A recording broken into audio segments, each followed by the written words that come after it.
नमस्कार। बिरसा न्यूज 24/7 का हर दर्शकों को सादर प्रणाम, जोहर, सलाम। दर्शकों, जेम्स वेब स्पेस टेलीस्कोप के नए अवलोकनों ने एक्सोप्लैनेट WASP यानी वाप्स बटे 121 बी की उत्पत्ति और गठन के बारे में नए जानकारियां उजागर किया है।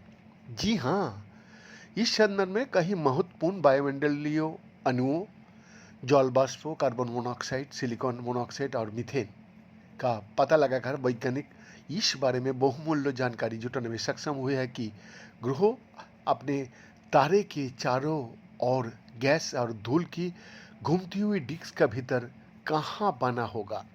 जी हाँ, इन आणविक संकेतों ने खगोलविदों थॉमस इवंस शोमा और सिरिल गेप के नेतृत्व में एक शोध दल को ग्रहों के वायुमंडल में कार्बन, ऑक्सीजन और सिलिकॉन की उपस्थिति का पता लगाने में मदद की। सबसे दिलचस्प निष्कर्षों में से एक मीथेन की उपस्थिति थी, जो ग्रहों को ठंडे रात के हिस्से में शक्तिशाली ऊर्ध्वाधर हवाओं के अस्तित्व का संकेत देती है। दर्शक, वाप्स बटे 121 बी को एक अति उष्ण विशाल ग्रह के रूप में वर्गीकृत किया गया है और ये अपने मेजबान तारे की परिक्रमा उल्लेखनीय रूप से कम दूरी से करता है। जी हाँ, तारे की चौड़ाई से लगभग दोगुनी दूरी पर यह अपनी पूरी परिक्रमा केवल 30.5 घंटा में पूरी करता है।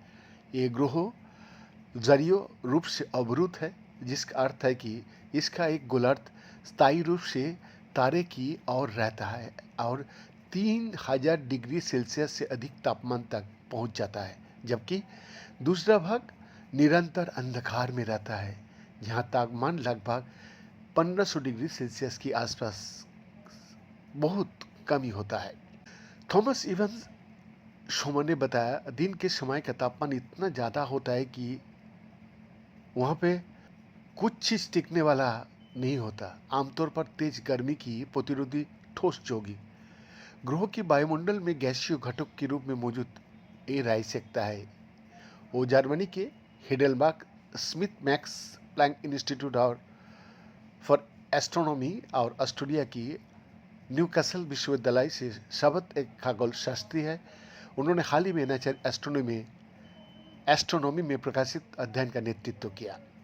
टीम ने यौगिकों की प्रचुरता की जांच की, जो बहुत अलग अलग तापमानों पर बाष्पित हो जाता है, जिससे ग्रहों के निर्माण और विकास के बारे में सुराग मिली। गैसीय पदार्थों की पहचान तरल पदार्थों और ठोस पदार्थों की तुलना में आसान होती है। MPIA के छात्र सिरिल गैप ने ये बात कहा, जो आज द एस्ट्रोनॉमिकल जर्नल में प्रकाशित एक दूसरे अध्ययन का प्रमुख उल्लेखक भी है। चूँकि कई रासायनिक यौगिक गैसीय रूप में मौजूद होता है, इसीलिए खगोलविद ग्रहों के वायुमंडल के गुणों की जांच के लिए वाप्स बटे 121 बी को एक प्राकृतिक प्रयोगशाला के रूप में उपयोग करते रहता है। बेन का exclusive report, Birsa news 24/7, Ranchi.